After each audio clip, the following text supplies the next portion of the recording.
السلام علیکم۔ آج منگل ہے، دسمبر کی 15 تاریخ۔ پاکستان میں عصر شام کے 7، بھارت میں 7:30 اور یہاں ہمارے اسٹوڈیوز کی گھڑیوں میں صبح کے 9 بج رہے ہیں۔ وائس آف امریکہ واشنگٹن کی اردو سروس سے میں ہوں خالد حمید، خبروں کے ایک بلیٹن کے ساتھ۔ امریکہ میں صدارتی انتخابات کے بعد صدر اور نائب صدر کے انتخاب کے ذمہ دار الیکٹورل کالج نے نومنتخب صدر جو بائیڈن کی کامیابی کی باضابطہ طور پر تصدیق کر دی ہے۔ پیر کو الیکٹورل کالج کی ووٹنگ کے بعد قوم سے اپنے خطاب میں بائیڈن نے کہا کہ آج امریکہ میں جمہوریت کی فتح ہوئی ہے، اب وہ امریکی قوم کو متحد کرنے کے لیے کام کریں گے۔ ریاست ڈیلاویئر کے شہر ویلمنگٹن سے اپنے خطاب میں بائیڈن نے کہا کہ ملک میں حکمرانی کے اصولوں کو آزمائش میں ڈالا گیا، دھمکیاں دی گئیں، لیکن یہ کمزور نہیں ہوئے۔ اپنے خطاب میں بائیڈن نے صدر ٹرمپ اور ان کے حامیوں کی جانب سے دھاندلی کے الزامات پر تنقید کرتے ہوئے اسے جمہوریت پر حملہ قرار دیا۔ انہوں نے کہا کہ اختیارات کا ناجائز استعمال بھی پرامن انتقال اقتدار کو نہیں روک سکا۔ صدر ٹرمپ نے الیکٹورل کالج کی ووٹنگ کے بعد بائیڈن کے خطاب پر تاحال کوئی رد عمل ظاہر نہیں کیا ہے، تاہم اتوار کو اپنی مختلف ٹویٹس میں صدر نے انتخابات میں دھاندلی کے الزامات کو دہرایا۔ امریکی سپریم کورٹ اور ریاستی عدالتیں صدر کی انتخابی مہم کی جانب سے دھاندلی کے خلاف دائر لگ بھگ 50 درخواستیں مسترد کر چکی ہیں، تاہم صدر ٹرمپ اور ان کے حامیوں کا اصرار ہے کہ 3 نومبر کے الیکشن میں دھوکہ دہی اور ووٹر فراڈ کے ذریعے نتائج تبدیل کیے گئے۔ امریکی صدارتی انتخاب کے بعد عبوری دور کے آخری مرحلے میں 6 جنوری کو امریکی ایوان نمائندگان اور سینٹ کے مشترکہ اجلاس میں الیکٹورل کالج ووٹنگ کی گنتی کی جائے گی۔ اگر کانگریس کے مشترکہ اجلاس میں دھاندلی کے خلاف احتجاج کو پذیرائی نہ ملی تو آخر کار نائب صدر مائک پینس یہ باضابطہ طور پر تسلیم کریں گے کہ وہ اور صدر ٹرمپ الیکشن ہار چکے ہیں۔ اس کارروائی کے بعد 20 جنوری کو نو منتخب صدر کی حلف برداری کی تقریب ہوگی۔ روس کے صدر ولادیمیر پوٹن نے جو بائیڈن کو نومبر کا صدارتی انتخاب جیتنے پر مبارکباد دی ہے۔ منگل کے روز کریملن نے کہا کہ پوٹن نے بائیڈن کے لیے بھرپور کامیابی کی خواہشات کا اظہار کیا اور اس اعتماد کا اظہار کیا کہ امریکہ اور روس دنیا کو درپیش بہت سے چیلنجز کو حل کرنے میں مدد کر سکتے ہیں۔ پوٹن نے مزید کہا کہ وہ بائیڈن کے ساتھ انٹریکشن اور رابطے کے لیے تیار ہیں۔ دنیا کے بہت سے رہنما بائیڈن کو اپنی مبارکباد پیش کرنے اور جنوری میں اقتدار سنبھالنے والی نئی امریکی انتظامیہ کے ساتھ تعاون پر گفتگو کرنے کے لیے انہیں ٹیلی فون کال کر چکے ہیں۔ امریکہ کے صدر ڈونلڈ ٹرمپ نے اعلان کیا ہے کہ اٹارنی جنرل ولیم بار کرسمس سے قبل اپنا عہدہ چھوڑ دیں گے۔ صدر نے بتایا کہ بار نے پیر کو وائٹ ہاؤس میں اپنا استعفیٰ جمع کروا دیا ہے۔ امریکہ کے اٹارنی جنرل ولیم بار ایسے وقت میں استعفیٰ دے رہے ہیں جب صدر ٹرمپ کی جانب سے صدارتی انتخابات میں شواہد کے بغیر فراڈ کے دعووں اور نومنتخب صدر جو بائیڈن کے بیٹے کے خلاف تحقیقات کے معاملات پر دونوں کے درمیان اختلافات بڑھ رہے تھے۔ صدر ٹرمپ نے پیر کو اپنے ٹویٹ میں بتایا کہ بار کرسمس سے پہلے اپنے عہدے سے دستبردار ہوں گے تاکہ وہ تعطیلات اپنے خاندان کے ساتھ گزار سکیں۔ افغانستان کے دارالحکومت کابل میں گاڑی میں نس بم پھٹنے سے ڈپٹی گورنر اپنے سیکریٹری سمیت ہلاک ہو گئے ہیں۔ کابل پولیس کے مطابق نامعلوم افراد نے دھماکہ خیز مواد ڈپٹی گورنر محبوب اللہ محبی کی گاڑی کے نیچے نصب کر رکھا تھا جو زوردار دھماکے سے پھٹ گیا۔ پولیس کے مطابق دھماکہ منگل کی صبح اس وقت ہوا جب ڈپٹی گورنر اپنے محافظوں کے ہمراہ سفر کر رہے تھے۔ واقعے میں ڈپٹی گورنر کے 2 محافظ بھی زخمی ہوئے ہیں، تاحال کسی گروپ کی جانب سے اس کارروائی کی ذمہ داری قبول نہیں کی گئی ہے۔ گزشتہ ہفتے بھی ایک واقعے میں افغان پروسیکیوٹر کو مشرقی کابل میں نامعلوم افراد نے ہلاک کر دیا تھا۔ عرب نشریاتی ادارے الجزیرہ کے مطابق افغان پولیس نے تصدیق کی ہے کہ منگل کو ایک اور واقعے میں ایک مسلح شخص کی فائرنگ سے ایک پولیس افسر ہلاک جبکہ ایک زخمی ہو گیا۔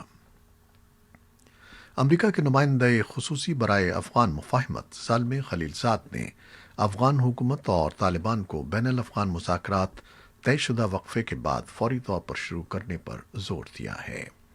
خلیلزاد کے بقول اس وقت بہت کچھ داؤ پر ہے، اس لیے بین الافغان امن مذاکرات کو دوبارہ شروع ہونے میں تاخیر نہیں ہونی چاہیے، اور یہ بات چیت ان کے بقول اتفاق رائے کے مطابق 5 جنوری کو شروع ہونی چاہیے۔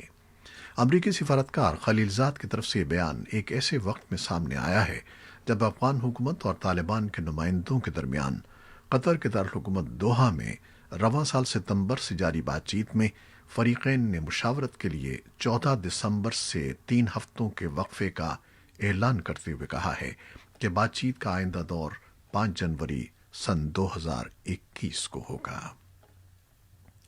اسی اثنا میں امریکہ کے نمائندے خصوصی زلمے خلیلزاد نے پیر کو پاکستان فوج کی سربراہ جنرل قمر جاوید باجوہ سے ملاقات کی۔ اس موقع پر افغانستان میں ریزولوٹ مشن کے سربراہ جنرل اسکاٹ ملر بھی خلیلزاد کے ہمراہ تھے۔ پاکستان فوج کے شعبۂ تعلقات عامہ ISPR نے ایک بیان میں کہا ہے کہ ملاقات کے دوران دو طرفہ امور، خطے کی مجموعی صورتحال اور خاص طور پر جاری افغان امن مصالحت کے عمل کے بارے میں تبادلہ خیال ہوا۔ پیر کے روز امریکہ بھر میں ہیلتھ کیئر ورکرز اس امید پر کووڈ-19 کے شاٹس لگوانے کے لیے تیار ہو گئے ہیں کہ ویکسینیشن کی ایک بھرپور کوشش امریکہ میں 3 لاکھ اموات کی دلخراش حقیقت کا باعث بننے والے کورونا وائرس کو شکست دے سکے گی۔ ان شاٹس نے ویکسینیشن کی اس کوشش کا آغاز کیا ہے جو امریکی تاریخ کی سب سے بڑی ویکسینیشن بن جائے گی اور آخر کار اس وبا کو شکست دے سکے گی۔ امریکہ میں کورونا وائرس سے مرنے والوں کی تعداد 3 لاکھ سے تجاوز کر گئی ہے، جبکہ حکام اس خدشے کا اظہار کر رہے ہیں کہ جنوری کے اختتام تک مزید 1 لاکھ امریکی اس وبا کے باعث زندگی کی بازی ہار سکتے ہیں۔ سنگاپور فائزر ویکسین کی منظوری دینے والا ایشیا کا پہلا ملک بن گیا ہے۔ سرکاری اعداد و شمار کے مطابق پاکستان میں گزشتہ 24 گھنٹوں میں 73 اموات ہوئی ہیں، جس کے بعد کورونا وائرس سے ہلاک ہونے والے افراد کی مجموعی تعداد 8,905 ہو گئی ہے۔ جنوبی کوریا نے کورونا وائرس کا پھیلاؤ روکنے کے لیے دارالحکومت سول اور اس کے آس پاس کے علاقوں میں اسکول بند کرنے کا حکم دے دیا ہے۔ اسکولوں کی بندش کا حکم منگل سے نافذ العمل ہو رہا ہے۔ جنوبی کوریا میں کورونا وائرس تیزی سے پھیل رہا ہے اور اس کی شدت ملک میں رواں سال فروری میں آنے والی پہلی لہر سے بھی زیادہ ہے۔ پاکستان نے سعودی عرب کو قرض کی ادائیگی کے لیے چین سے $1 ارب حاصل کیے ہیں۔ وزارت خزانہ کے ذرائع کے مطابق چین نے پاکستان کو $1.5 ارب کا اضافی قرض دیا ہے جو سعودی عرب کو ادا کیا جا رہا ہے۔ یہ دوسری مرتبہ ہے کہ چین پاکستان کی مدد کے لیے سامنے آیا ہے۔ اس سے قبل رواں سال اگست میں پاکستان نے سعودی عرب کے مطالبے پر چین سے حاصل کر کے $1 ارب کی ادائیگی کی تھی۔ پاکستان میں رواں سال جولائی میں پیدا ہونے والے پیٹرول بحران پر تحقیقاتی کمیشن نے اپنی تحقیقات مکمل کر کے رپورٹ وزیر اعظم عمران خان کو پیش کر دی ہے، جس میں oil and gas regulatory authority, petroleum division, oil کمپنیوں کو بحران کا ذمہ دار قرار دیا گیا ہے اور سفارش کی گئی ہے کہ ایکٹ آف پارلیمنٹ کے ذریعے اوگرا کو 6 ماہ میں تحلیل کر دیا جائے، جبکہ chairperson OGRA, secretary petroleum division, DG oil کے خلاف کارروائی کی جائے۔ رواں سال جون جولائی میں ملک میں پیٹرول کی مصنوعی قلت پیدا ہو گئی تھی۔ وفاقی حکومت نے پیٹرول کے ذخیرہ اندوزی میں ملوث کمپنیوں کا پتہ لگانے کے لیے انکوائری کمیشن قائم کیا تھا۔ پاکستان کے صدر مملکت ڈاکٹر عارف علوی نے انسدادی ریپ آرڈیننس سن 2020 کی منظوری دے دی ہے، جس کے تحت ریپ مجرم کو نامرد بنانے سے متعلق رضامندی حاصل کرنے کی شرط ختم کر دی گئی ہے۔ حکومت کا کہنا ہے کہ آرڈیننس سے عورتوں اور بچوں کے خلاف جنسی زیادتی کے معاملات کو نہ صرف جلد نمٹانے میں مدد ملے گی، بلکہ جنسی زیادتی کے ملزمان کے تیز ٹرائل اور کیسز جلد از جلد نمٹانے کے لیے ملک بھر میں اسپیشل کورٹس کا قیام عمل میں لایا جائے گا۔ خصوصی عدالتیں 4 ماہ کے اندر جنسی زیادتی کے کیسز کو نمٹائیں گی۔